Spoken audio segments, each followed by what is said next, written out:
Hello guys, welcome back to my channel. If you haven't subscribed yet, please consider subscribing to my channel. Today I'm going to share the way I make the country chicken gravy. I have taken 500 grams of chicken. I washed it thoroughly and marinated with a little bit of salt and turmeric. Today we are going to freshly grind the masala for this chicken gravy. For this I have taken 1.5 tablespoon of coriander seeds, 4 to 5 red chili, and 1 teaspoon of peppercorns, and 1 teaspoon of cumin seeds, and 1/4 teaspoon of fenugreek. Along with this, I am taking few fresh mint leaves and also coriander leaves finely chopped to garnish.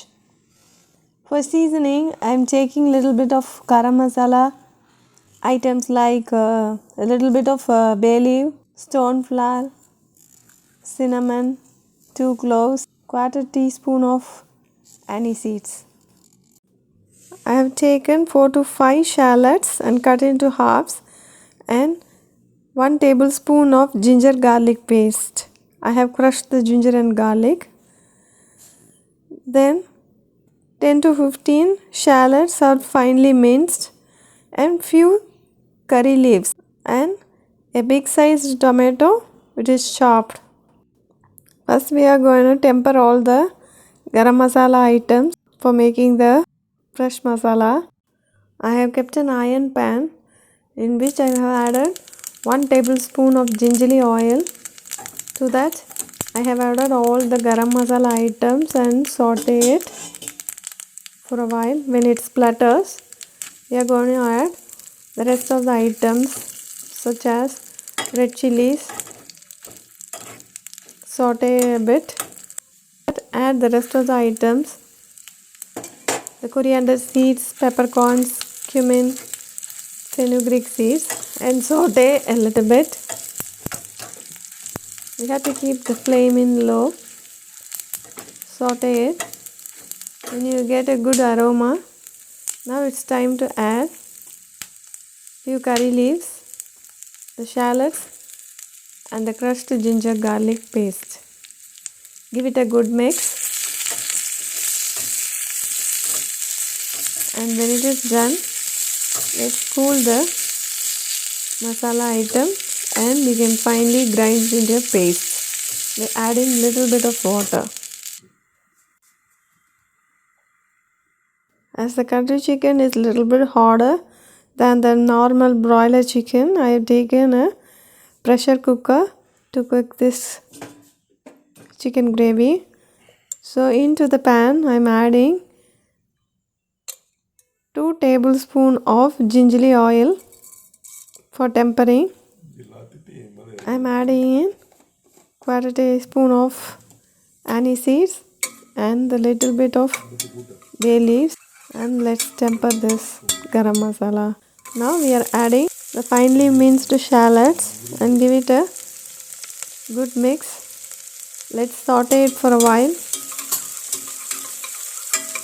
Once the onions are cooked a little bit, add in few curry leaves and give it a good mix, so this gives a good flavor to the gravy.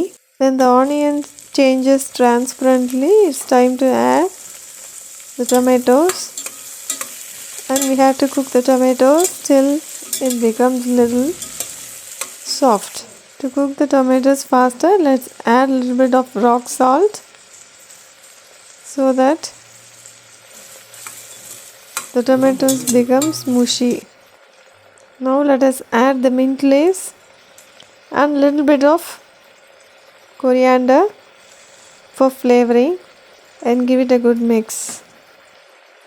Now is the time to add the ground masala, and again we have to saute it for a while till the oil separates from the masala.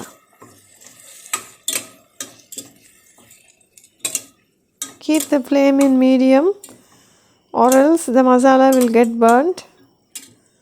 So let us saute it for a while so that the oil comes out of the masala. Only then The gravy will have a good taste. After 3 to 4 minutes of constant stirring, the oil has started to ooze out. Now it's time to add the chickens. And again we have to coat the chicken with the masala and cook for few minutes. Let's mix the chicken thoroughly so that the masala gets coated on the chicken. We have already added little bit of salt in the marination of the chicken, so it's not necessary to add salt now.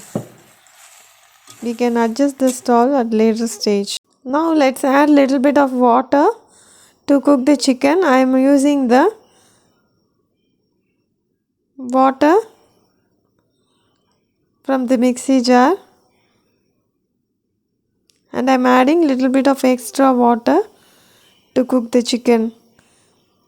So you have to adjust the water consistency according to the thickness of the gravy.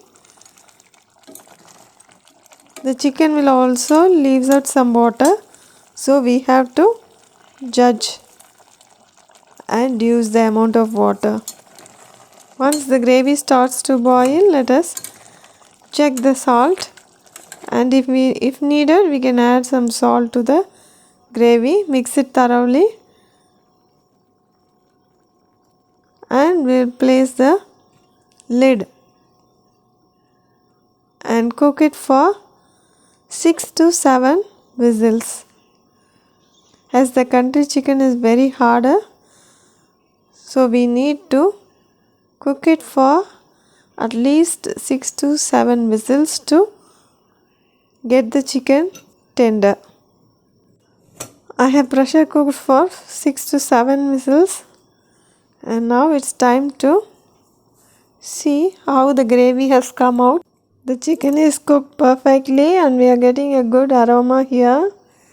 So now it's time to garnish it with a little bit of curry leaves and the coriander leaves. Now it's ready to serve. The yummy country chicken gravy is ready to be served. Hope you like this video. If you like this video, like, share, comment and subscribe to my channel. Thanks for watching.